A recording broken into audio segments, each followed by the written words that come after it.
வந்து கேலிஸ். இந்த நாடகத்துல பாத்தீங்கன்னா மொத்தம் 2 காட்சி நடக்க போகுது.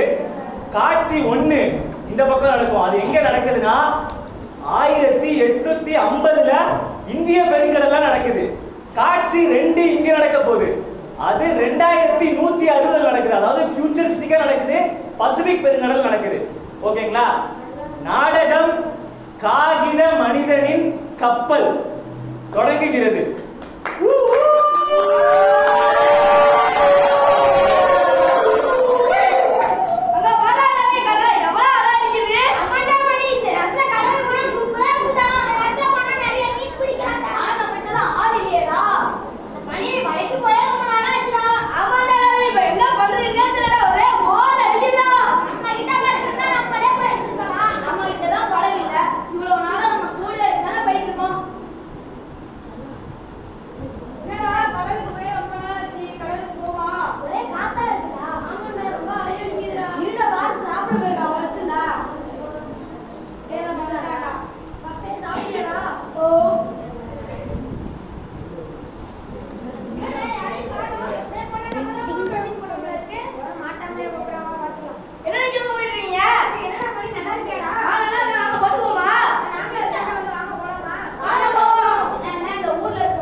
அப்புறம் வந்து இதுல பாட்டு பாடினாங்கல்ல ஐலேசா சாங், அது வந்து பாடுனது வந்து ஜெகதீஷ். அப்புறம் வந்து இதுல போட்டு செஞ்சது வந்து முகுந்தன், அப்புறம் வந்து வீரராகவன். இந்த நாடகம் வந்து காகித மனிதனின் கப்பல் வந்து இந்த பசங்க எல்லாருனாலையும் உருவாக்கப்பட்டது. ரொம்ப ரொம்ப இதுக்கு ஸ்பேஸ் கொடுத்ததுக்கு, இந்த சூழல் கிரியேட் பண்ணதுக்கு, இதுல செயல்பட்ட எல்லா ஹியூமன் சோல்ஸ்க்கும் எங்களோட மிகப்பெரிய நன்றி.